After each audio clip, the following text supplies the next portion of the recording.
Oh, here we go again. This is going to be a big episode. So, if you might want to clear out your whole day for this one, because we got a lot of movies to go over. It is time for you all to return to school. It is that time of year. I know I got stuck behind a school bus. So it's that time of year. It's back to school season, folks. If you haven't gone back to school, you will be soon. And why haven't you gone back yet? That's kind of weird because I think everybody's probably back by now, at least around where I live. So if you're not going back to school, drive the school bus because Ben loves you. Go as slow as you can. Yep. You know, if you do go as slow as you can, I don't think the kids are going to care. They're going to be like, okay, well, I'm going to get there during fifth period, whatever. So you might become their hero. Well, you know what? You can't get in trouble for the school bus being late. I learned that when I went to school. I used to have a school bus that always ran late. And That's true. we never got in trouble. Like during the winter, like Mhm. they would. Our driver.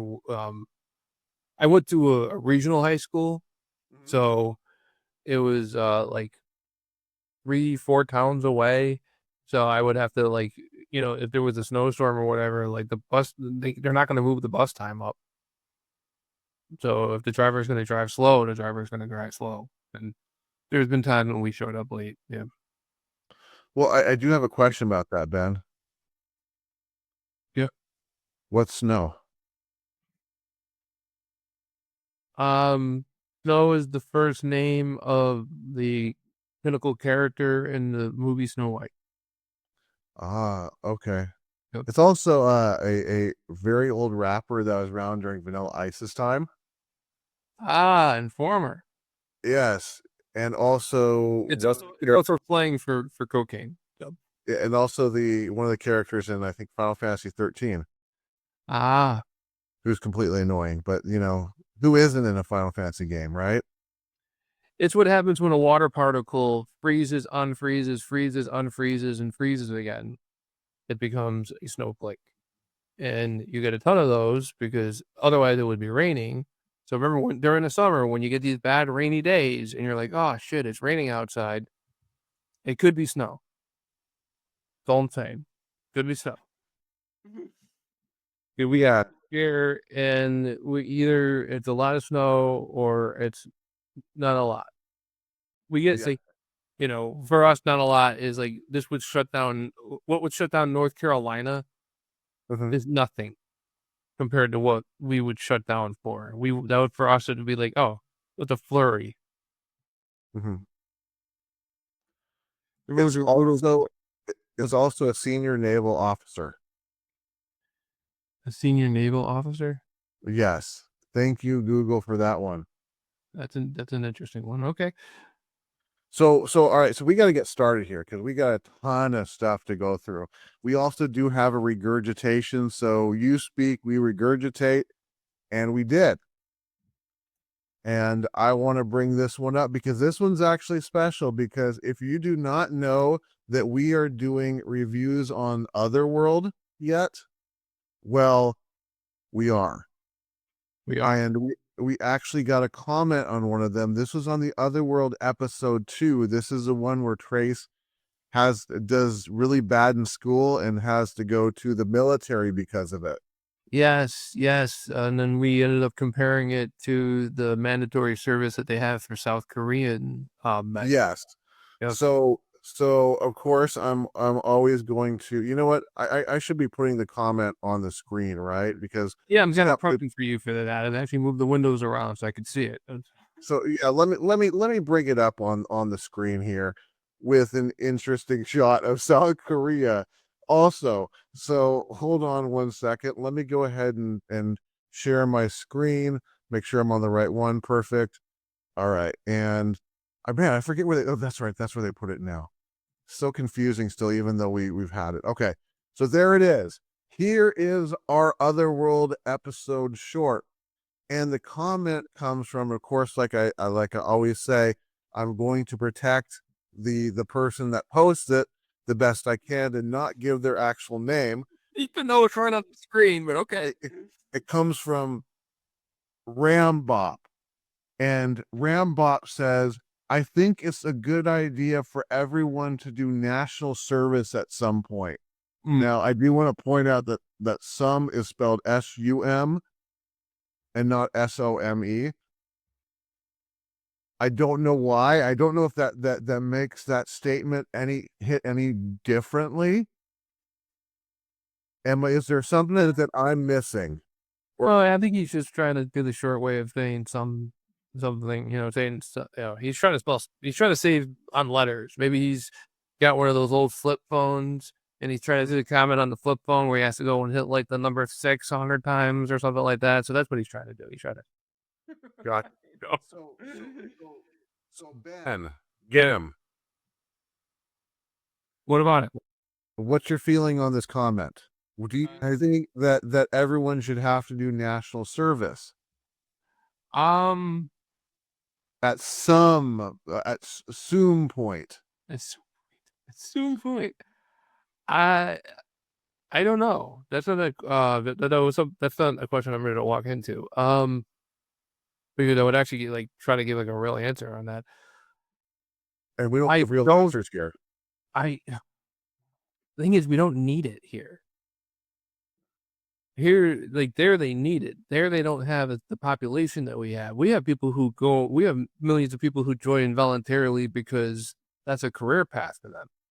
Mm-hmm. Where there, it's like it's because it's mandatory. It's also because they don't have as many people to pull from, so they have to make it mandatory. So if we had it where the people weren't getting recruited anymore, it's like the draft. People don't want the draft. I mean, I see the argument for it because it does even the playing field, and it's also like something like where if you're a poor person and you're talking to a richer person and you're both in the same age bracket, there's a chance that you both might have served together. Mm-hmm. Stuff like that happens, but I think it depends on the situation of the country, and I don't think the United States is in that situation. So I leave it that way. Where South Korea has to worry about North Korea all the time, where we don't have that. We don't have a North Korea we have North Korea to worry about, but we don't have our own North Korea to worry about. You know what I mean? Canada's not trying to invade us. Not yet. I think we're working on it. As of right now, they don't want to do it. Okay. So here's my feelings on it is that if we're going to make it mandatory, that goes against what this country is all about. This country is all about freedom. You got the freedom to do what you do things you want. You got the freedom to not do things you want. You've got the freedom to where if you wanted to, you could grab a plastic bag, fart in it, seal it up, then stick your head in it later to smell it. You can do that. But you have the freedom to do that. If you're if you're going to make it mandatory, you take away that freedom. Now, there's nothing wrong with serving. Serving is amazing. Yeah. I don't think everyone should serve. I think there's reasons why some people shouldn't serve. I'm probably one of them because I'm probably one of those people that if you've ever played Halo with me, I'm the guy that shoots people in the back because I got nothing else to do. I'm also but you would do that in a you wouldn't do that in a multiplayer game. Also, I'm one of the guys that conserves bullets because I would rather run up and bash them with my gun. That probably neither of those will probably go good on the battlefield. Well, yeah, that's why they wouldn't put you on the battlefield. Oh, I know. There's other jobs in the military besides fighting. They have to do logistics. They need somebody to type in a computer. They have all kinds of positions in the military. You really can, they want you to be able to defend yourself in case the enemy takes over your office. Mm-hmm. Because some people are in a position where that's the only time they would ever see any type of fighting is if they took over the office they were occupying. So, but what I'm saying is I'm not trying to diminish actual service. I think that anyone who serves is amazing for doing that for their country. Yeah. but I think that people should have that choice. It shouldn't be something that's forced, because forcing anything really isn't a good thing. Yeah, I'm just saying, like, if you're in a situation where they are forcing you, they'll find stuff for you to do. I Yeah. side with, like, if they find out, like, okay, Mike's a psychopath who's going to shoot his own people in the back, and we found that out because of this test that he took, because they probably have a test that can determine that. I don't know. Um, we're but he really likes simulations, so we're gonna have him work with the simulation team to test their simulations or something. You know, they'll like I said, they'll find a job. Like if the situation is that they have to take everybody, they will find stuff for you to do. Bro, I'd be the potato peeling king. That might be your position. They'll put you That in the kitchen, and they'll give you enough training where if they invade the kitchen, you can defend yourself. all they have to do is say, all these people that just invaded, they ran out of ammo. Okay, then you guys want ammo back? Boom! Now you can respawn. It's like, if you guys don't kill me, I'll peel some potatoes for you. Okay, I'm just saying, I'm really good at it. Mm-hmm. All right. So that is our regurgitation for the night. Feel a lot better. I got that out of my stomach. You know, like when you kind of hangover and puking is the thing that makes you feel better. That Well, you may be puking a little bit later, because we've got 5 movies to do for this return to school special. See, I don't want to say, I have to say return to school, because if I say the other word I want to use, it just sounds like we're emphasizing one of the movies. which we are not. Yeah. Which we are not. No. Yeah. Out of the 5 that we did, I don't think it's the best one. Um, but do you want? Okay, so what order are we doing these in? So I make sure I have them correct. So tonight, our movies all are school themed. We are doing Summer School, Back to School, School of Rock, Kindergarten Cop, and 3 O'Clock High. On my list, it's almost perfect. I have summer school and back to school in the wrong spots, but other than that, everything else is lined up perfectly. So okay. All right. So, are you ready to go with this, Ben? Yes. Okay. Let me just get the setup for the first one, and we'll be sharing in just 1 second. And there we go. Away you go. Out of these 5 movies, only one of them I haven't seen before, and this is not one of them. Yeah. Summer School is a 1987 American teen comedy film directed by Carl Reiner. The film stars Mark Harmon as Freddie Shroop, a laid-back high school gym teacher forced to teach remedial English during the summer. The class is filled with underachieving misfits, including characters played by Courtney Thorne-Smith and Dean Cameron. Initially initially uninterested in teaching, Shroop gradually bonds with the students to help them prepare for a critical exam. The movie emphasizes lighthearted humor, surf culture, and teen antics. While receiving mixed reviews upon release, it has since gained a cult following, particularly for Harmon's performance and its ensemble cast. I remember seeing this movie years ago and liking it then, and I liked it now. I thought this was a really good film. They had those crazy characters, Chainsaw and whatever his buddy's name was. Dave. Dave? Oh, no wonder I didn't remember it. So you got Chainsaw and Dave. And their all their antics, and they're like hitting on the Italian girl, and she loves it.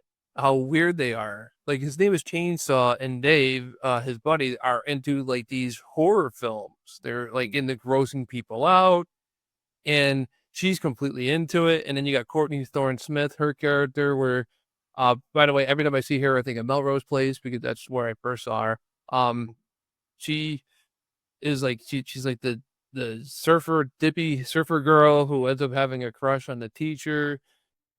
He did a good job with his role. I kind of think the whole thing in the beginning where his girlfriend kind of just leaves him high and dry and she goes on a trip without him. Mhm. I mean, they need some kind of setup, I guess, for that. It was kind of rude, but it did give him the heartbreak that he needed, because now he's rebounding, and here comes Chrissy Alley with her character, and he decides to go after her. Um, I thought that Kirstie Alley did a good job in this. And actually, I think I saw her in this before was this what year was this one again? This one was 1987. Mhm. Would she have been on Cheers already at this point? I think this might have been around the time she was starting with Cheers, or maybe a year after or so. But she did movies before doing Cheers because she was on Star Trek, like 2 or 3. I think it was 2 she's in. Might be 3. I don't know. Correct me in the comments. And she was in one of the Star Trek movies, which was out, I think, if not around the same time before this. So it's hard to do TV and to do movies at the same time because movies, depending on how much of the movie you're in, which in this movie she's in quite a bit, Mhm. it would, unless they're running on a shoestring budget, they're gonna want her around for a while. So I think that this is probably before Cheers, but whatever. That's not important. Just she did a good job in this. Um, I like the heavy. Here's what I liked about the heavy in this. So she's like going out with the guy who ends up becoming like the bad guy in this whole thing. Mhm. He's one of the most bad guys. He's a bit of a jerk, but he's not openly rooting for the guy to fail. He kind of is, but he's not like actively working against him. Mhm. Where in a lot of these other movies, he wants the guy to fail and actively works against him. This time he's not. He's just like, I know you're gonna fail, and I'm gonna give you enough rope to hang yourself. And then he goes, I'm gonna fire you, and he's like, no, I have another plan. Oh, well, you could really humiliate yourself. You know what? You're unfired. Go ahead and do this plan where you might super humiliate yourself. He's like, you keep giving him more chances to screw up. So it's almost like I don't know if this is just he's jealous over the girl, but then the girl hasn't happened yet, and he's already giving him attitude. Is it just a professional thing? Maybe he just thinks he's better than him, but other than that, there's no real beef between the two, and that's why he kind of treats him like a jerk. Because, like I said, he doesn't work against him, but that also might just be he just wants the best for the students. Mhm. I don't know, but yeah. So I think the motivation for the bad guy might have been like maybe he should have been a little bit harder ass. But other than that, like this is a good movie. Like I said before, this was a really good movie. It's funny. It's got some memorable moments. And it's just fun. Mhm. When it comes to a fun movie, you got to throw out like a lot of stuff.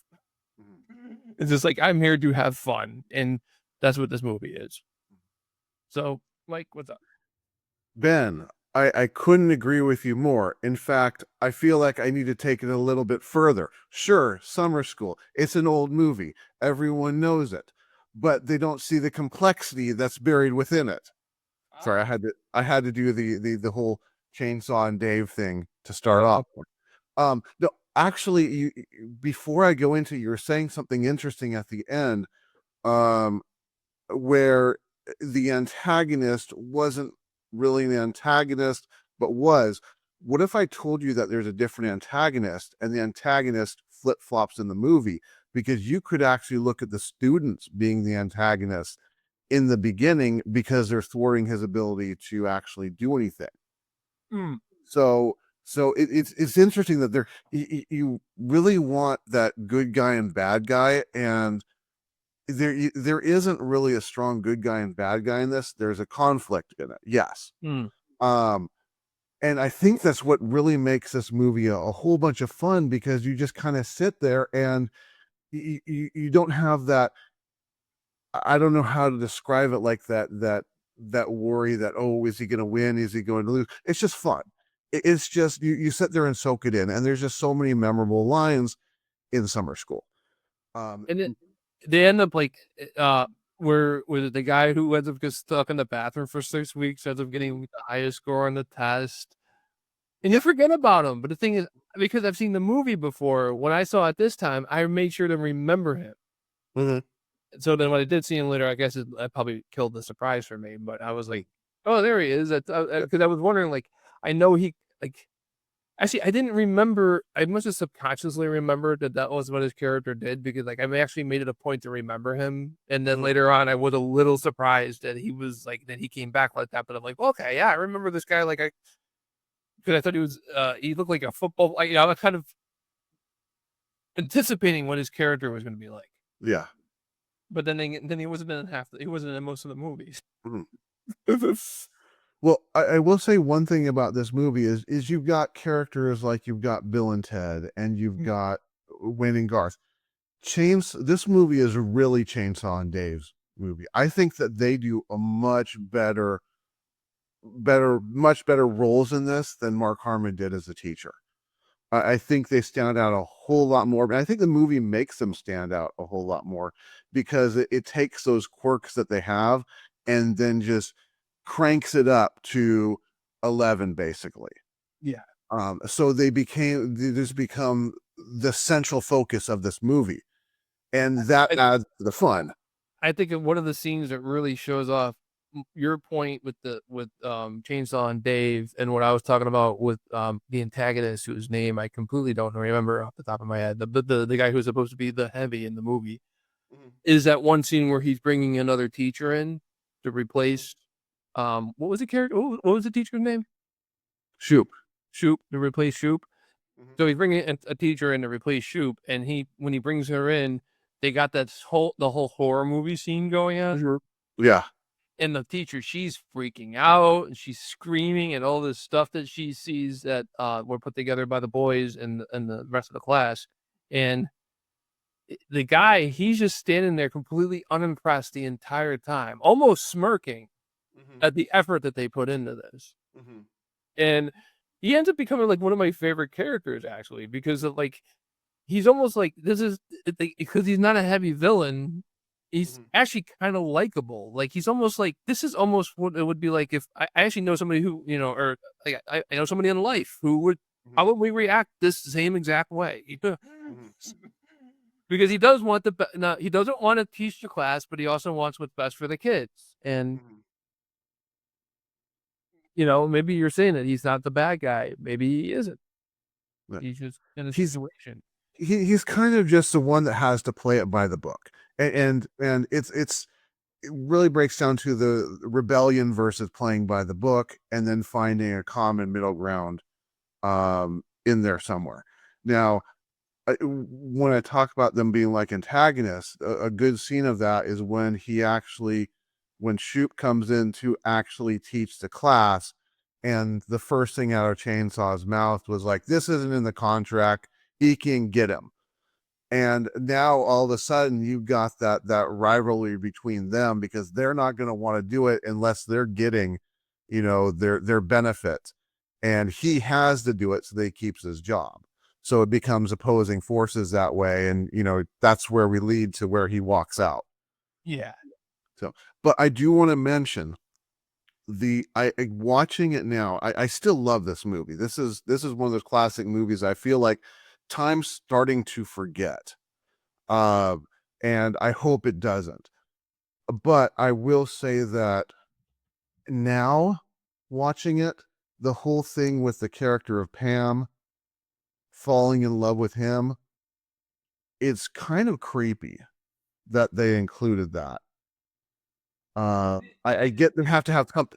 They have to have something for her.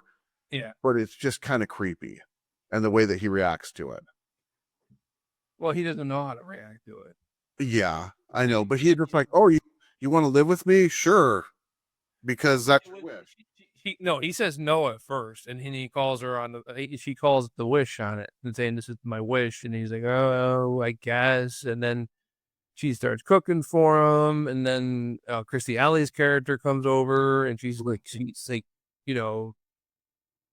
trying to interpret the situation, and he doesn't even know how to interpret the situation, and yeah, right. And yeah, it's he. I mean, did he create the mess? Yes. Should he have made it a deal with all the students and willing to grant them a wish and signing a contract? No, but it makes the movie funny. It gives you, here's a story.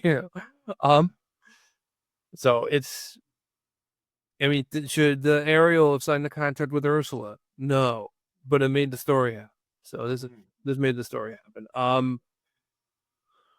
Yeah. Was it creepy? Yes, but I know of people who were in similar situations. I worked with a security guard who literally had one of the students living with him. But of course, she was, so far in the other league. Wow. He played on a softball team. Do I need to say more? No, you don't. Yeah. No, not at all. He basically it was every night he got to watch Cinemax in real time. I don't think it was that far with it. Yeah. Okay, but just going back to the movie, I think the one thing, the best way to sum this movie up, not only is it fun, it's got such great one-liners, and they're one-liners that you're going to remember and you will throw out when you have that opportunity. So basically, to sum it up for me, thumbs up. Thumbs up over here too. So yeah, if you get called to summer school, hope it's this summer school and not the one where you actually have to sit in a classroom and listen to a teacher. Unless you don't like horror movies, and then you probably don't want to go to summer school. This summer school. Yeah. So, yep. Okay. That was Summer School from 1987. We're going to go back a year in time to our next movie. Hold on, let me get to it here. And there we go. Oh, no respect at all. Back to School is a 1986 American comedy film directed by Alan Metter and starring Rodney Dangerfield, Sally Kellerman, Keith Gordon, Burt Young, and Robert Downey Jr. I don't know why I said Rodney. Robert Downey Jr. The story follows self-made millionaire Thornton Mellon, played by Dangerfield, who, in an effort to encourage his discouraged son, enrolls in college himself. The film blends slapstick and one-liners with themes of family, education, and self-worth. Notable sequences include Dangerfield's comedic interactions with professors and a climactic diving competition. Released by Orion Pictures, the film was a commercial success and considered one of Dangerfield's signature screen performances. I remember watching this on videotape when I was much younger. I think I was probably like an early teenager when I saw this movie. I think this was like one of those things like it was a family movie night maybe, and my stepfather wanted to watch this. I don't know. That's all that can think of. And it might have been off of HBO then. But the point is, why is he in college? I know I just explained it in the summary, but what is the MacGuffin here? I would think, okay, Because this was the last movie I watched before we started recording, and I thought this through. So let me just get through this this monologue, I guess.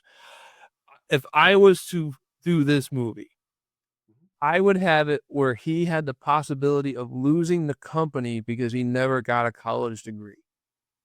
I have something. There's some paperwork somewhere. Something. There's some reason, some legal reason that he has to have this.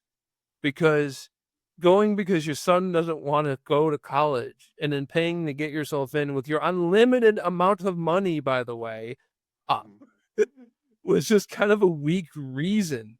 And then who cares if you pass or not? But then he wants to pass. Why? What's the reason? They're gonna throw you out. Your son doesn't want to go anymore, anyways. It's like the motivation wasn't strong enough. I don't think for the movie. That aside, it's funny. If you like Rodney Dangerfield, if you've seen his stand-up act, you're gonna see it again because a lot of the stand-up act makes it to the movie. And I like the movie. I didn't think it was a bad film. I just was asking myself, what's his reasoning? It's not strong enough to me. Why would you go to college? You're running a company. Number one, also, aren't you supposed to be running a company? it runs itself. What's that? It runs itself. I guess. And it makes unlimited amounts of money because he threw out money like crazy. And I'm like, money's to no concern to this guy. I don't get it. There's no real motivation here. It's almost like they just wanted to do Caddyshack in college. Oh, they did it. It's one of his most popular films. It's the one that he's the most remembered for. And like I said, if you've never seen the stand-up act, watch this movie and you'll pretty much see his stand-up act. Other than the no respect thing, he doesn't do that bit, but all his other bits he does. He's really good insult comic. He's really funny. Yeah. But like I said, that's the weak part of the movie. Other than that, I do like the film. It's why. Go ahead, Mike. Okay, so actually, before I go into it, I'm going to discuss what you were talking about as the motive, why he would do this. So you got to go back and think about what his dad was talking about with education. With an education, the man's really nothing. Now he was successful, but he's at a point where he's realizing his son is doing the same thing that he did. And his father, he's doing the same thing his father did. His father failed at it though. So he's actually not going to fail at doing, you know, what his father tried to do. So really that's it. Um I mean, like, it, okay, so when my grandfather got his, he failed out of high school. He ended up getting his GED Mhm. because he could not honestly tell his kids to stay in school and push them to go through school if he never did it himself. He had that mentality. Mhm. If that was the motive, that would have helped. Mhm. Like if oh well, son, I can't make you go to college if I never went to college either. You know, if that was then I can kind of see that because at least then that goes into like my family and I've seen it in person. Um, but it's not even that. It's just because I'll be there by your side. It's like you don't have to enroll to do that. Well, that's 100% what he was doing. His son was coming back and saying, "Why you didn't do it?" And that's the point where he's saying, "I didn't do it, and that was my mistake. So I'm going to undo my mistake right now." Yeah, and then he throws a bunch of money at the place. And number one, I've never seen a university that I wouldn't let somebody in if they threw a bunch of money at the place. So the fact that he had to go and buy a building, he could have just went and just gave him a ton of money and just Mhm. but that part actually was kind of it was also funny like how he was treating the guy where he threw the dirt into the guy's car. Mhm. That was So like in the relationship that she had that he who was the woman? the poetry teacher, the English, Yeah, so she English or poetry? It's the whatever. same as summer school. It's not the same. It's not the same actress. Oh, it's not the same actress, no, but it's the same type of It's the same. I was about to point that out. Like yeah. just like summer school, he goes there. He's kind of a fish out of water. He goes there and he ends up falling for one of the teachers, but she is dating who is the person who's the heavy for the whole thing. And at this point, this guy actually has good motivation of why he doesn't like him. Mhm. Or he's just he's like, what is this guy? He's bought his way in here. People are here who actually earn their way here, and he's an idiot. I don't like the way he talks. He thinks he's smarter than I am. And then, but Ronnie, on the other hand, his character runs a he has unlimited money. Mhm. They renovated it looked like 3 dorm rooms into like a luxury apartment. Which I'm curious what happens when they leave and the next people move in. Do they have to fix those dorm rooms up to change them back to dorm rooms? No, you keep it that way and you just jack the rent up. Um, There you go. Okay, that works. well, he spent all that money. Why throw that away? Uh, All right. yeah. So the motivation of the bad guy was stronger in this one than it was in summer school. Where this, like I said, summer school, he didn't like the guy wasn't like evil about it. This one, the guy was evil. He literally actively worked against him. Not super hardcore, but he didn't work against him. Um, so I think the villain was a little stronger in this, but yeah, it was the same story, the same love triangle as summer school. Mhm. So I want to start off by saying that Rodney Dangerfield is definitely acquired taste, and he's kind of been forgotten about because of the way that he does his humor. So, but I think that this is Rodney Dangerfield toned down quite a bit. He's still very insulting in his ways. Like for instance, his store was like the big and if you're big and fat or something like I that. wrote that in the beginning. I'm like, I want to clip this, just like put it up online and see like how many people use the audio from it Mhm. because the audio from it's just hilarious. Like you put like, I don't want to go into the ideas that I had in my head because they're insulting, but So if you don't like Rodney Dangerfield, this movie is not going to change your mind.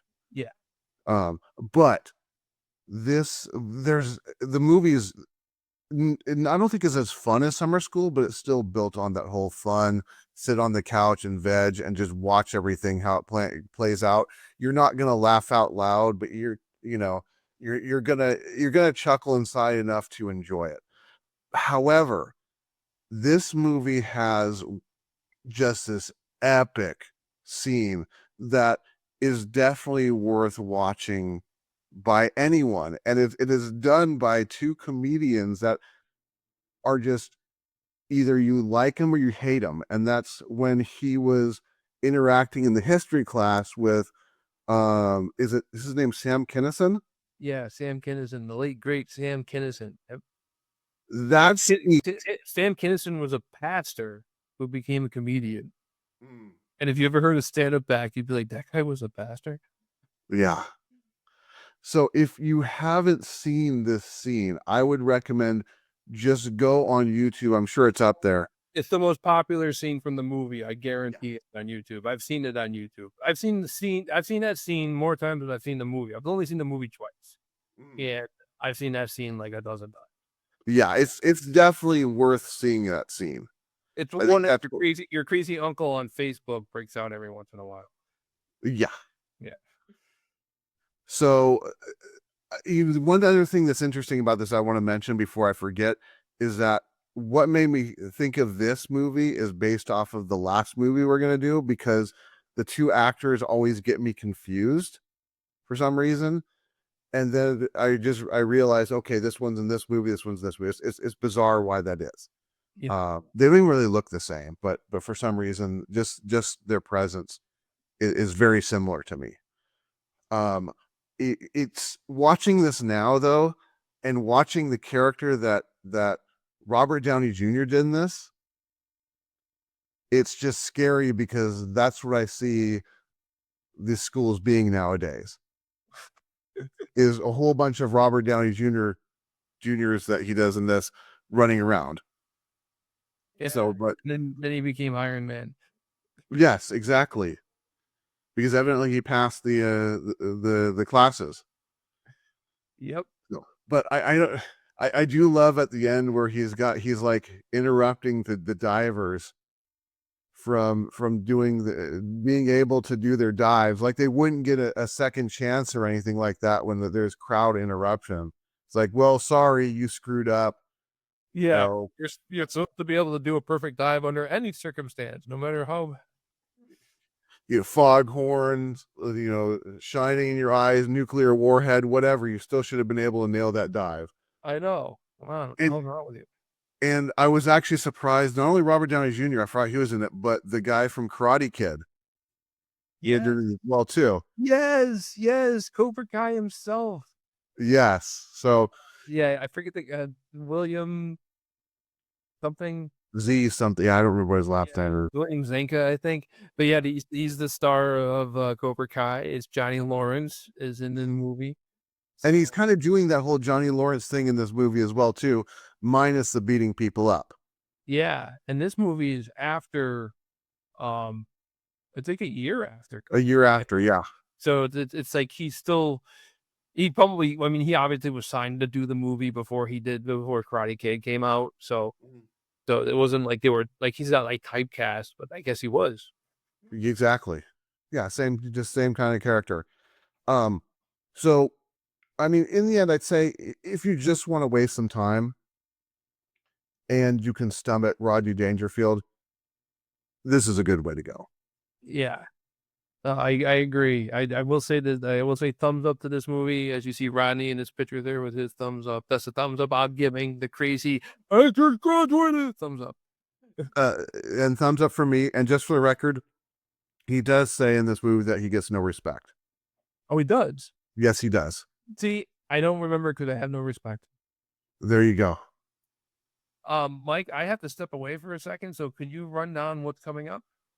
Okay, so that leaves us with we've got 2 down and we have 3 to go. So we're going to be moving to, if you forgot the list already, we still have School of Rock with Jack Black. We've got Kindergarten Cop with Arnold Schwarzenegger. And then we have 3 O'Clock High with, I don't know who the guy is, But if you've ever seen Back to the Future, you'll know him because he is the one that wears the 3D glasses. So that's what we have left to talk about. And then Ben is going to recite all of Romeo and Juliet from memory while he balances plates on his head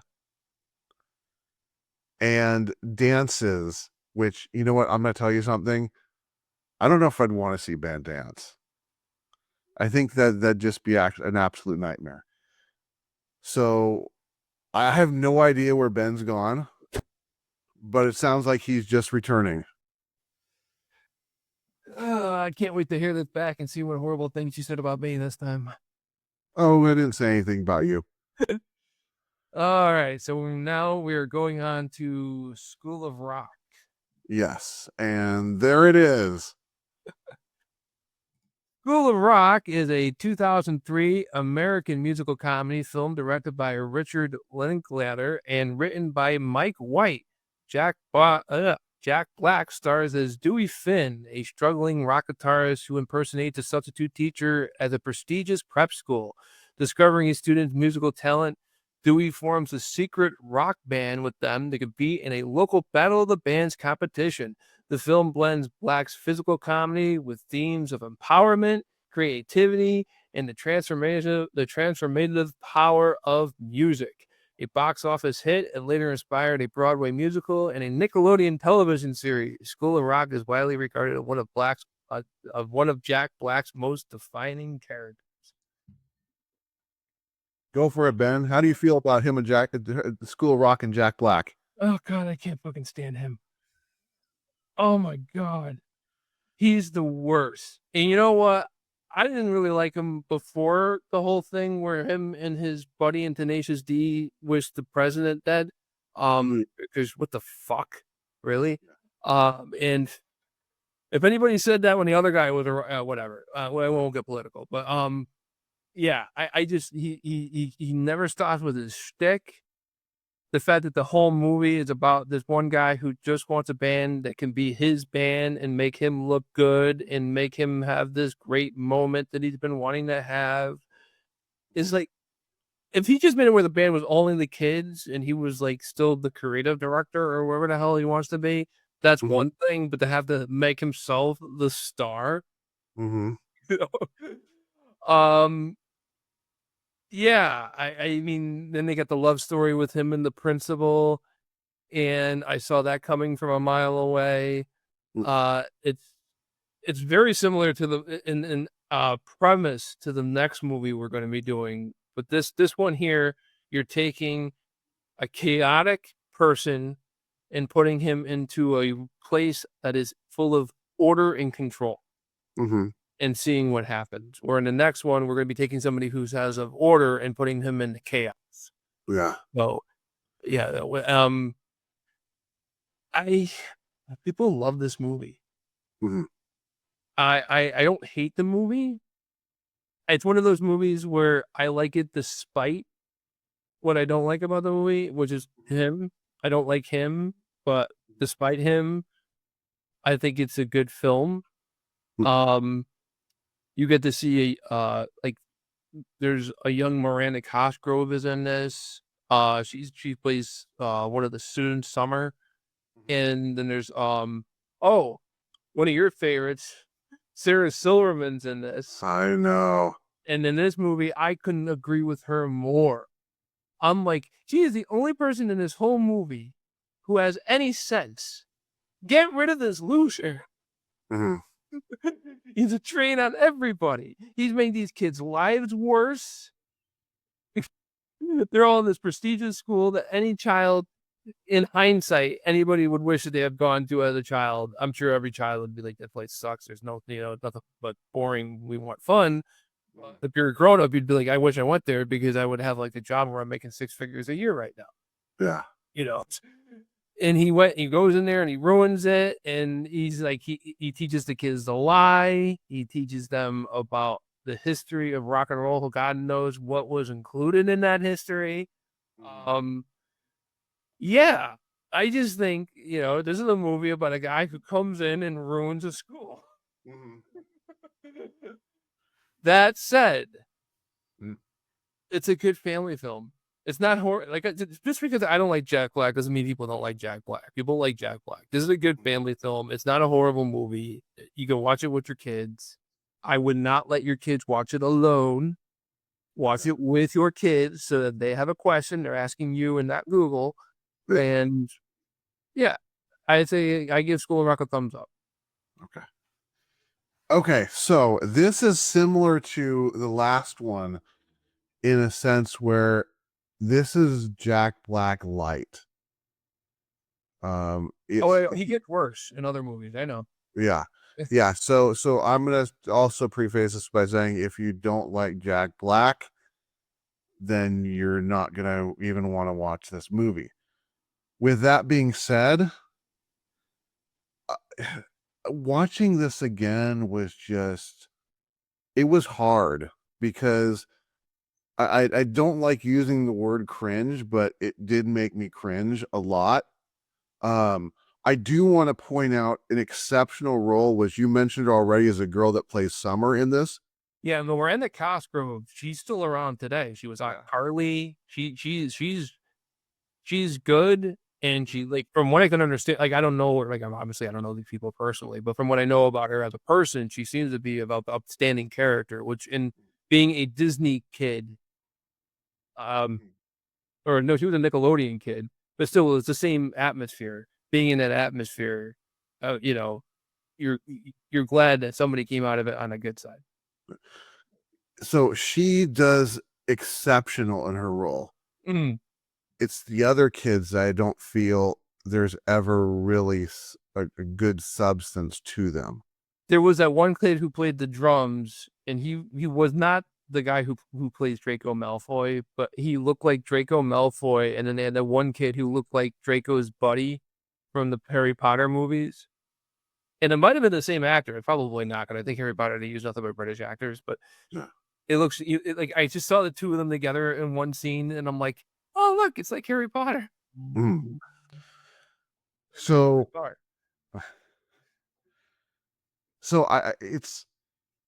I don't think this movie is it's kind of fun. It's just super unbelievable. Oh, that's another thing. I'm sorry, I keep interrupting. I keep your point I forgot to make because I've been watching all these movies all day. Nobody checks on this guy. Yeah. Ever. And when they finally do check on him, he has like the world's tightest security system with cameras. How did they get these cameras in these places? They never show how this stuff happens. And this is, I mean, granted, the one thing you can show that he does a good teacher with, he did teach these kids, like, they all learned a skill. One group of kids will apparently learn espionage. Another one learned fashion. A couple learned how to do design. You know, it was like all these different things that the kids did. But yeah, I'm watching the whole movie and I'm constantly looking at the door, waiting for the scene where he does something stupid, turns around, and the principal's standing there. Yeah. Well, there's the unrealism in this all is that let's go over this. So some kids were in charge of soundproofing the room, yet they were playing without soundproofing. Yeah. I've been around drums well enough to know the whole school is going to hear that going on. Oh yeah. And then they put kids in charge of watching to see who's coming down the halls, which means these kids have to be peeking their heads out the whole time. That's not going to stand out. Then if they do spot anything, they have to put all this gear away in lightning speed. That's not going to happen either. I mean, there's so much that's unbelievable about this movie. Now, okay, it's a movie. Yes, I understand it's a movie. Star Wars is not believable. Yeah. But at least this is trying to be in a believable setting. It's just not at all fitting that setting. Now, I do like what you did say about how this really is kind of, he's using that as his vessel. What he really needed to do, what made this movie so much better, is at the end when they got on stage, they mentioned that they were going to sing the kid who plays guitar, they're going to do his song. Okay, Jack Black's character should have stepped back at that point and not been involved with the performance.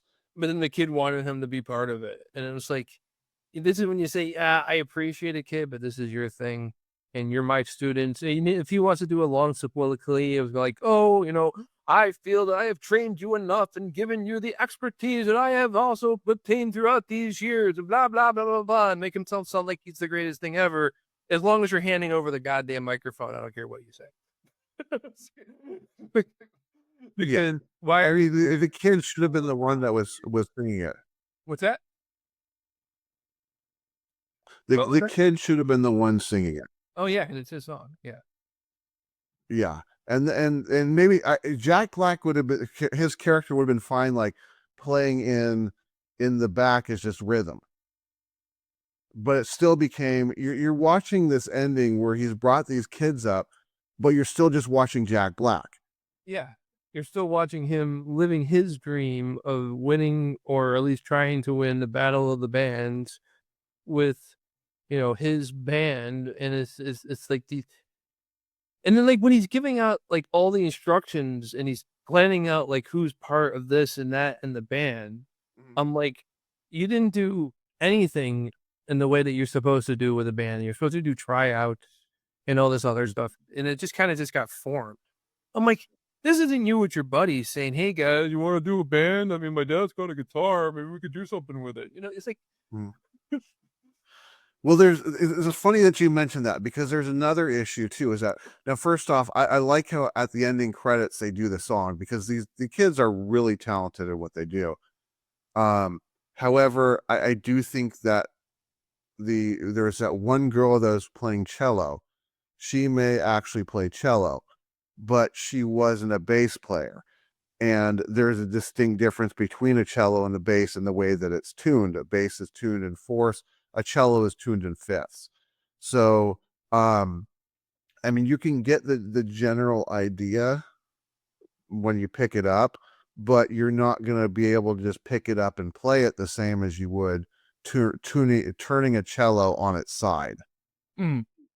But that's more music theory stuff that we probably don't need to get into. Well, then you can go into the whole thing of like, are they actually playing the notes that it appears that they're playing? And I mean, are they playing it? There's a YouTube channel where the guy does it. So watch movies and stuff, and he'll try to play it like the way that they're playing it. This should show you how off it is or how right it is. Yeah. And are they on money? Are they playing it correctly? I don't know. And also the one of the kids who eventually gets herself a record contract wasn't one of the singers. That's Miranda Cosgrove. I'm pretty sure he has a record contract. Well, she was like the manager. He was the manager, yeah. But that guy, because I don't remember who took what position in the movie back. I just figured, well, of course they're gonna make her one of the singers, because doesn't she like have an album? Yeah, no, yeah, Rare, but eventually, which makes sense for her to be the one that's involved in the discussion of any sort of a record contract. No, but she didn't. She got a record contract like years later. Oh, so you're talking about like in real life getting record contracts? Yes, in real life. I understand. Okay. Well, I don't know what the characters. I don't know what their future is, but yeah, in real life, like Miranda Cosgrove, I'm pretty sure ended up getting, because they did that with all the stars. They're like, "Can you sing a lick? Here, you have a record contract." Yeah. So basically, I would say, well, another thing that bugged me is the fact when he was outing himself, and the cops were there, but then he didn't go to jail. Yeah, nothing happened to him. There's no consequences. Just like in Back to School, there's no consequences really. Exactly. Here, there's no consequences. He ends up dating the principal, because he ends up finding out of the whole thing where she's really into Stevie Nicks. So and he invites her out to coffee and then takes her to a bar and gets her drunk on one half of a beer. She's already wasted and singing along. So Yeah. I'm gonna say this. I'm gonna sum this one up in an interesting way. I'm actually going to give this one a thumbs down. It's not a hard thumbs down, but it is. Thank you. Then I'm changing mine to a fucking thumbs down too. I'm like, I don't want to be the one guy who puts a thumbs down to this, but if you're doing it too, it's not something that I'm gonna say is a super bad movie. It's just when I look at this movie, there's two reasons to watch it. One is if you want to hear how good these kids are at the instruments that they do, or two, if you really like Jack Black. And like, I liked like the movie Shallow Hell. I like that movie, and I liked him in the movie. So it's not, but then I watch King Kong, and I don't like him in King Kong. It's just he's kind of like what's his face from the Transformer movies. He did that one Indiana Jones movie. What's his name? He got the Shia LaBeouf. It's how I feel about him. Like, he could be in a movie I enjoy. Like, I liked his character and how he played it in Peanut Butter and Falcon. Yeah. But his name is still Kryptonite to me.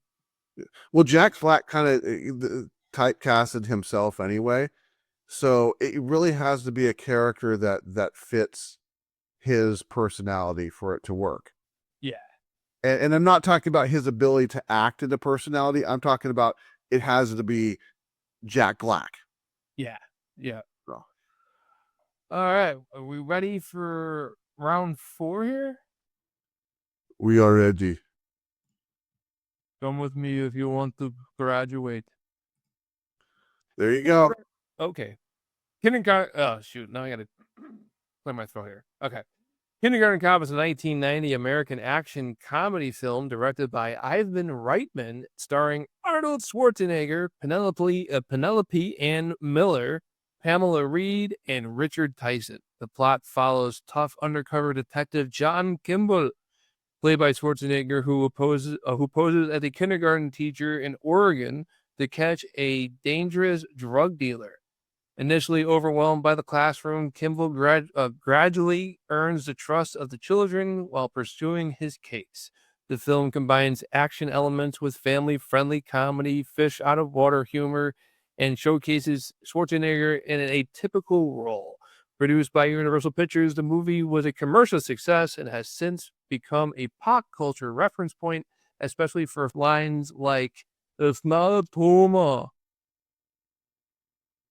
This was fun to watch again in a way. It was a little cringy because it's Schwarzenegger in a movie where he's like a fish out of water, like School of Rock, where they took somebody who was chaos and put him in a world full of order. He is a man of order. Schwarzenegger, John Kimball, his character here, is a man of order thrown into a world of chaos. And the chaos is shown immediately as soon as he's shown in the classroom, where the kids are all over the place, going crazy. And then this little woman who's about 4 foot something walks in and commands the whole room, showing him this is possible. Look at her doing this. And you are 8 times her size. If she can do it, you can do it. I think the movie it really shows off his range in a lot of ways. It's Schwarzenegger, like, yeah, he's in this a different role. He's funny. He's always had a good sense of humor.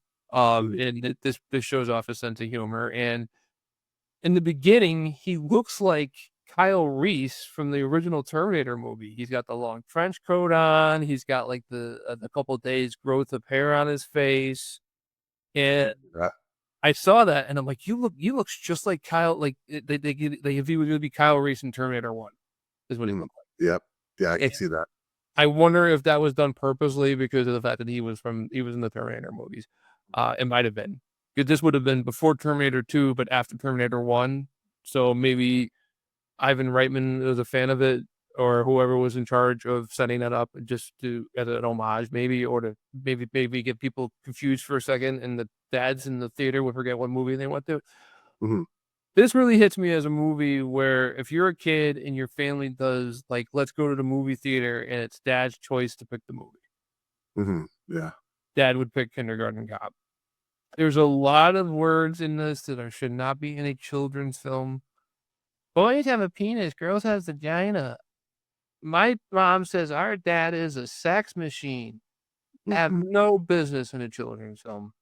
I know kids say the darndest things with their Jello pudding pops. I get that, but why do we always have to go sexual and have children say sexual things? Couldn't they say stupid stuff?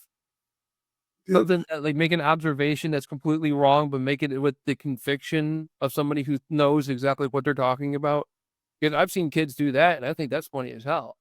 So, so And that's interesting because I'm going to jump in. I'm sorry. Airplane did it well because it had that humor, but it had that humor buried within it to where if you're a kid, you wouldn't even catch it and you just move on. Kindergarten Cop makes it blatant. also, a Kindergarten Cop is aimed as a family movie. I would not say a children's movie. Just like with School of Rock, this is the movie you watch with your kids. You don't put them in a room and say, "All right, kids, me and mom will be in the other room. Come, if you need us, come see us." You don't do that. Watch it with your kids because there's a lot of there's adult stuff in it that's Violence. about, and also violence. Lots of violence. He walks out and he starts beating up some kid's father. Mm-hmm. I mean, he had cause, sure, but and then he looks around, and it actually that one scene right there illustrates one of the issues with the movie because he's looking around and he sees that all these people are looking at him and judging, and I'm like, yeah, this is a kids' film with guns, people dying, and this is supposed to be a children's film with a name like Kindergarten Cop. You don't think kids are gonna go watch this? Yeah. Little kids came in and they bought this game. No, if you remember the Senate hearings, but it was you remember that. Yeah, I do. You know the guy from Nintendo saying that kids were walking in and buying what game was it? Night Trap. I thought Mortal Little Kombat. 12-year-old kids were coming in and buying Night Trap, and I'm like, no, they weren't. If they could afford a Sega CD, Yeah. I would say that yeah, Kindergarten Cop is a great movie. It's one of I'm a Schwarzenegger fan. I have a lot of Schwarzenegger movies. Not that I'm partial towards him. It's just he just happens to he's got a really good agent. Mm-hmm. I will just say that this guy he's not all his movies are phenomenal hits, but a good chunk of them are. Yeah. Then I give that to him being smart and him having a good agent. And this is one of his good ones. So, Mike. Okay. So there's movies that time kind of forgot, and there's movies that time didn't forget. Kind of wish Kindergarten Cop was one that time forgot because I going back now and watching it, it's just I thought it was awful. Especially when your claim to fame at this point is stuff like the boys have a penis, girls have a vagina, or the it's not the tumor. That's really it. However, with saying that, there's one thing that this movie did so well that if you go back and you look at the last three movies we talked about, they didn't hit it. School Rock didn't hit it at all. Back to School didn't hit it at all. Summer School barely hit it. Kindergarten Cop does very well with the character of Schwarzenegger. I can't think of it. What was his name again? John Kimball. John Kimball. In evolving him from where he starts in the movie to where he ends in the movie. Oh yeah, he has a great character arc. Yeah, they do. The movie does a wonderful job of that. Yeah, he goes from being the grizzled cop to kind of a family man. Yeah, exactly. And you have that depth with his character where he talks about how he had the whole inception going where he had a kid, he had a wife, he lost it all. Now he's basically doing his job and that's all he has to do, and he starts to come back to where he was with this lady. But that in itself has a problem too, because I think they handled the whole situation with him being the cop poorly in the writing. I can't imagine, it blows my mind that there would ever be a situation where someone would come in undercover as a cop to protect another person, and that other person would find out, oh, you're a cop sent here to protect me. Well, you need to get away from me because I hate you now because you lied to me. Well, that's kind of his job. And Well, now he's here to protect you. that was to illustrate that she was having feelings for him. Yeah, it's still even so, it just feels way too fake. You know what question I had to his partner. she was supposed to originally be the teacher, and he was gonna do like behind the scenes work there, like records or whatever. She never picked up any of that extra work, and she was still hanging around there. And I'm like, well, if Dude, and she brought her fiance. oh yeah, it's like send her home. She's boning and groaning in the hotel room, and he's doing his work. Yeah. She's the same actress. I don't know if we'll ever get to it if we ever do the Mr. Bean movie. Oh, dude, Mr. Bean. I know you're I love Mr. Bean. yeah, you're a Mr. Bean fan. So I do think the Mr. Bean movie might be at some point. Unless you want to do the series, but I'd rather do the movie because it's one shot versus many shots. I do both, but you know what? We'll see what happens in time. So yeah. Yeah. But she's the wife in that too, and I don't know her name. It's either Pamela Reed or Penelope Ann Miller. I think it's probably Pamela Reed is probably my guess. And but I'll check it in post, and then whatever one of Pamela Reed, Penelope Ann Miller, one of those names will be in the place when I say who she is. Gotcha. And yeah, she does a good job. I've seen her in that. She's like the female version of like that woman the person you see in all those films and you don't remember who they are. Mm-hmm. Yeah, I've seen her in like a few things and I never remember who she is. So I still want to go on here because this was the longest movie and it felt like the longest movie. And it felt like I could have watched Summer School, Back to School, and heck, even School of Rock in the same amount of time it took to watch Kindergarten Cop. This movie feels like it drags. A big weakness, if I go back to School of Rock, now obviously I stated my feelings on School of Rock, but School of Rock did another thing good here. Kindergarten Cop doesn't. Kindergarten Cop, even though it's kindergarten, it ignores the kids. The kids are just background to the whole thing, except for that one, whereas School of Rock really gave a personality kind of to each of one of the kids. Mm. They might not have been stand out as much as Summer did in School of Rock, but you understood those kids. Kindergarten Cop, I don't know. All I know is, like you said, one has a dad who's a sex machine. Who are these? They're like robots.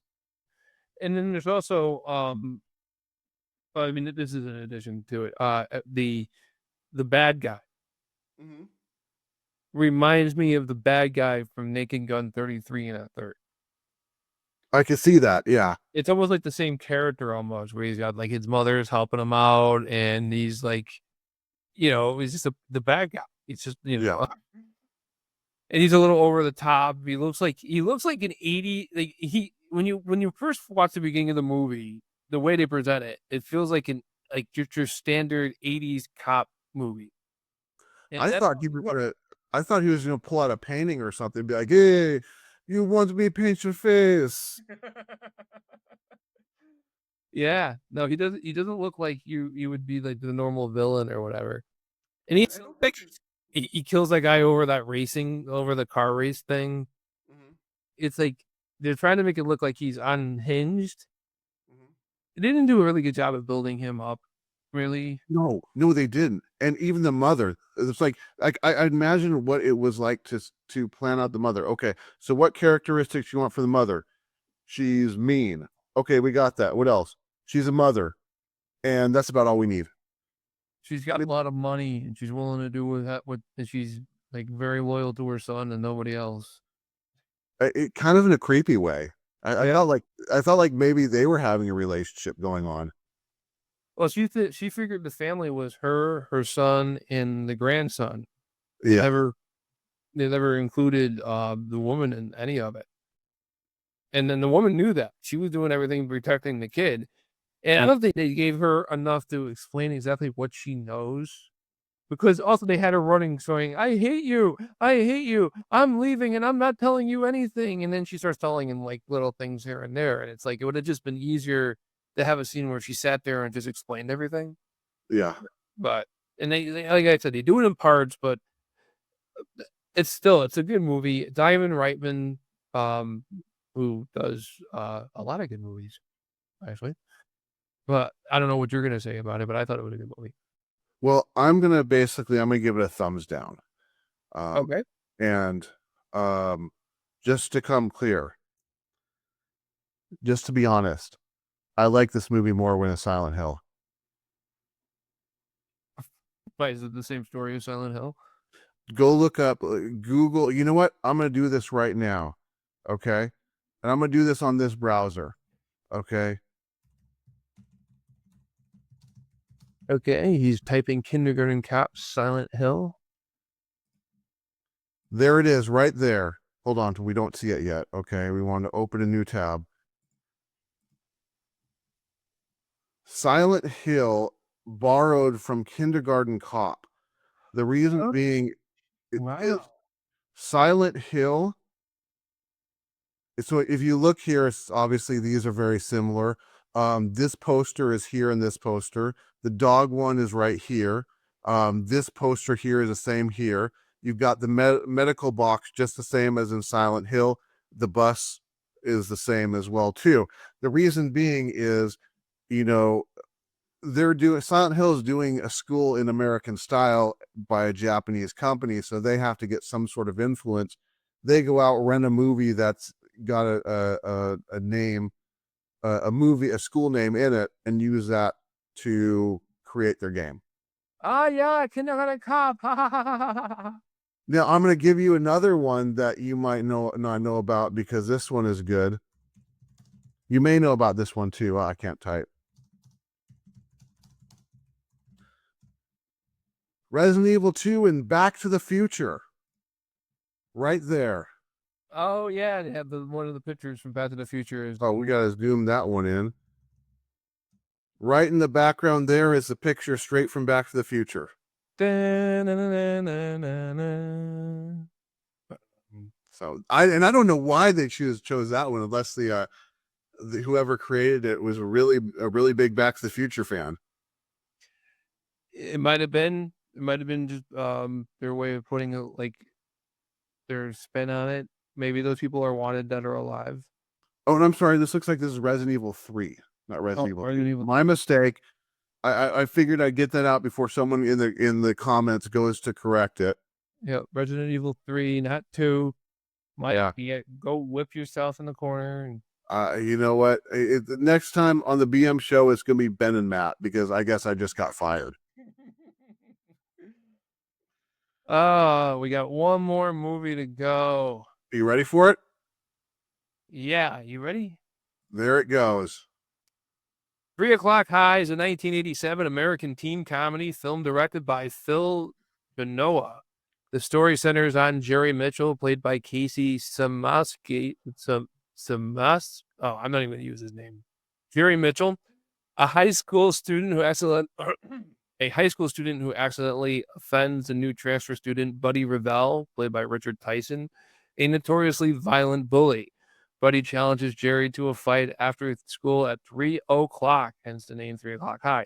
And the film follows Jerry's increasingly desperate attempts to avoid the confrontation. Known for stylish cinematography and darkly comic tone, the movie stands out among 1980s teen films for blending high school comedy with suspenseful pacing. Though not a box office success upon release, it has since achieved cult status. This was the only movie I haven't seen before, and I really enjoyed it. I'm a little surprised to read that Richard Tyson was Buddy Revell because I honestly thought that was Val Kilmer. That's funny because when I first saw him, I'm like, is that Brad Pitt? See, okay. All right. So we both thought it was somebody else. And I'm like, oh, look, Val Kilmer's in this movie. We want to point out that Richard Tyson was also the villain in Kindergarten Cop. And really? Yeah. Oh, there we go. So now we're connecting him. Oh, I see it now. I see it. Richard Tyson. I see the name there. Okay. So yeah, that's I did not know that. I thought that this was a very funny movie. It was very fast paced. A lot apparently happens in the school day because we're halfway through the movie and his buddy goes and says, "Yeah, it's not even lunchtime yet." And I'm like, "It's not even lunchtime yet? Mm-hmm. How much do you do in a day? When's your lunchtime? You got late lunch? Is that what it is?" And it's a funny film. He ends up he was it in the beginning of the movie. They established that he is like a super goody good I'm talking about Jerry Mitchell, and he runs the student store, and he's just like a nerd. He's not one of the cool kids. Um, and then his buddy Ravel comes in, and it's so funny. They start off with all these people saying rumors. Oh, I heard he did this, and I heard he did that, and he got thrown out because of this, that, and the other thing.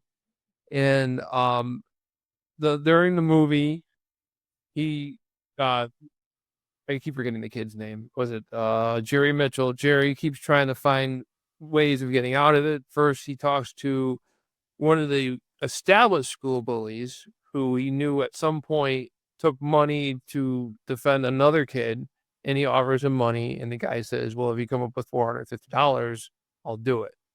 Mhm. So he ends up robbing the school store. Let's talk about the school store for a second. Yeah.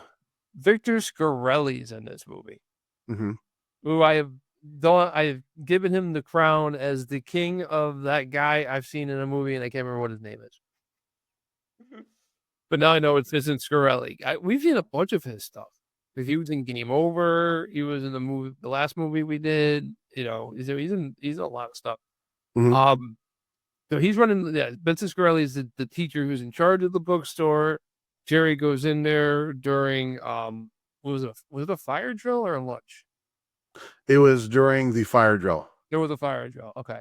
When they have a fire drill, he goes in there during the fire drill. He ends up robbing the place, but because nothing goes right for him, he ends up destroying the store in the process. Mhm. And that starts up a whole investigation where the police get involved. This is a story where a lot of stuff happens in a short amount of time, and also the world apparently runs at a very accelerated pace, where the police are already pretty far along in this investigation, not 24 hours after the incident, which Mhm. is like unheard of, but Mhm. okay. Yeah.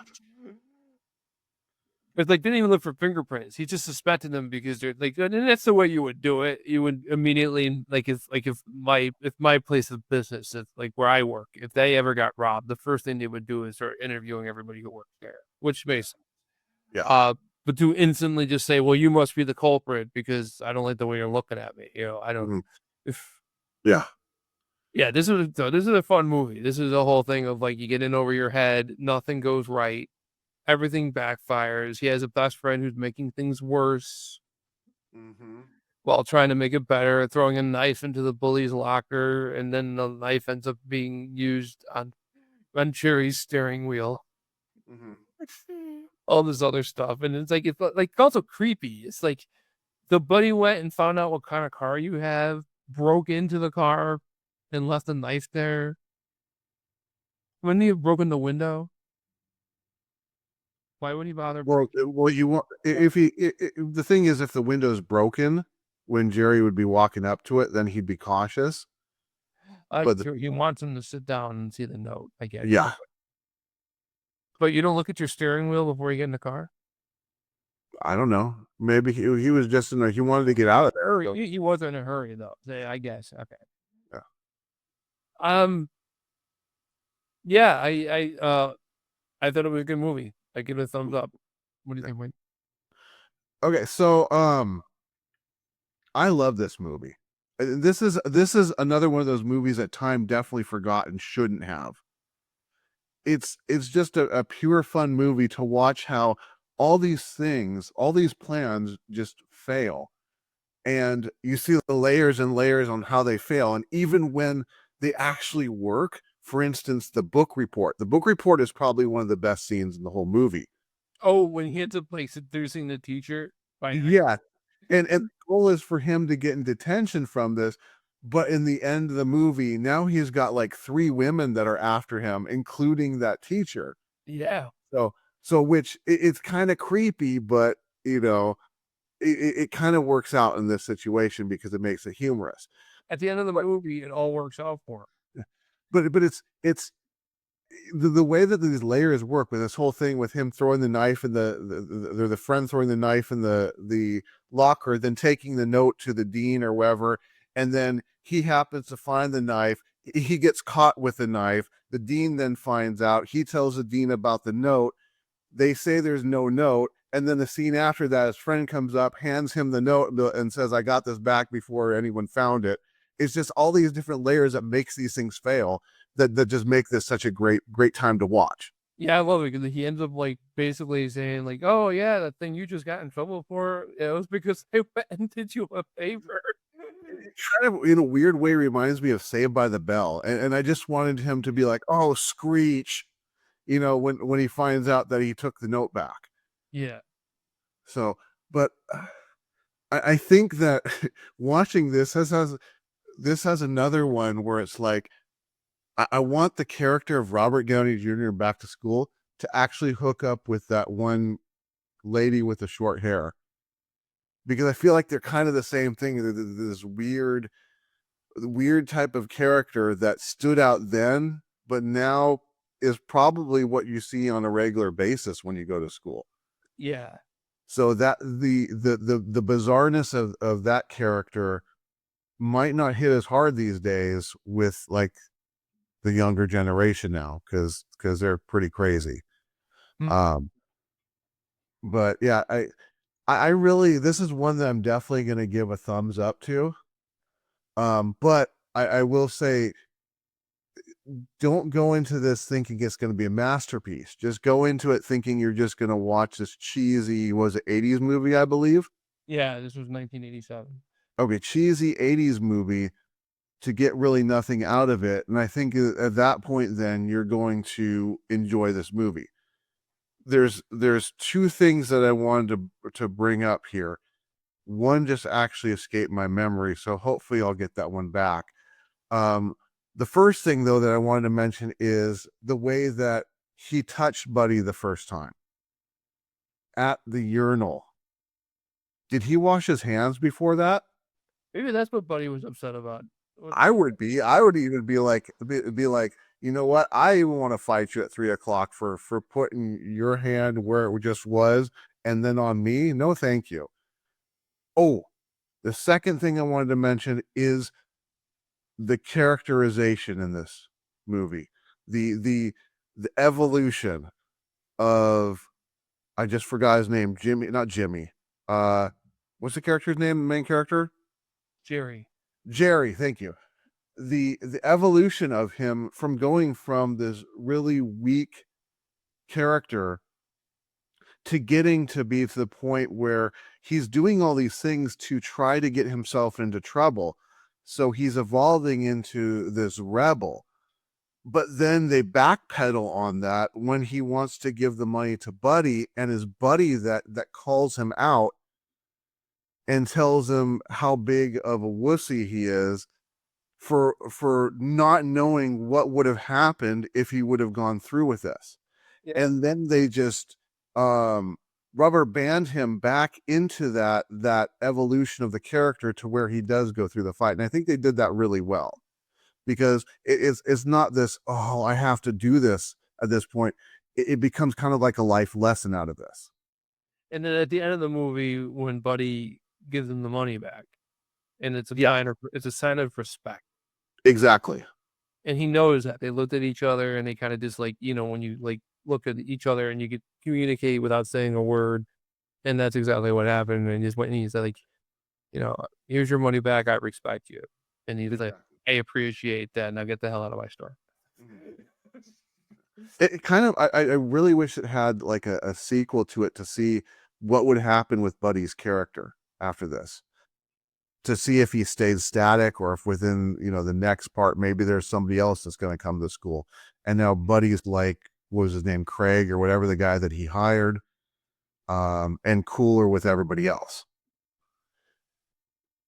I loved how they built up Buddy as being this unstoppable force. Like, especially when they showed like how the other bully went and tried to fight him and he just took care of the other bully in like one move. Yeah. And it's like, yeah. And then all the books fell, and it revealed Jerry and his buddy and his nerd buddy like hiding behind Yeah. the stacks of books. And it's just like, oh shit. Oh shit. Now, I one other thing I want to say, what was the name of the actor? It was like Richard Taylor or whoever that played Buddy, and Richard Tyson. Richard Tyson. This is the type of villain that he should have been in Kindergarten Cop. he did a great job in this one. He felt like he was that big punk that he was. Well, they spent the whole movie building him up, where in Kindergarten Cop, they really didn't spend as much time building him up at all. It was like they had, like, the couple scenes that he was in, and they kinda built him as being a psychopath, but they spent more time building his character when he was played by a different actor in Naked Gun 33 and a third. If you wanna see his character get built up, watch an entirely different movie from a different franchise. So we're both giving this one a thumbs up. Yep. Are we ready to take this home? Because we're running We late. definitely. So just to kind of go over it, summer school 2 thumbs up, Yep. back to school 3 thumbs up because Rodney Dangerfield had his thumbs up on the picture. Yeah, getting his respect. School of Rock was what, 2 thumbs down, was it? Yeah, we give that one 2 thumbs down. Then Kindergarten Cop was thumb up and thumb down, Yep. and this one was 3 O'Clock High 2 thumbs up. A lot of thumbs up on this one episode. That's good. Yeah. I was happy with the turnout of movies because, School of Rock was barely a thumb down for me. But Yeah. like, there's been times when we watch movies where like, can I just end this now? Yeah. So with all those thumbs up, I'm sure we'll still get comments about why you're taking the fun out of this. You guys are critics. What made you a critic? I'm like, anybody could be a critic, bro. Mm-hmm. Yep. There's no certification. You don't have to go to the Gene Siskel School of Criticism. All right, so let's go ahead and end this. Who's getting the last word? Well, since I got to start everything and you've been ending everything, why don't you end this one as well? Okay, but before I do the last word, I want to point something out. I want 3 last words. Is that cool? Go for it. It's a tumor.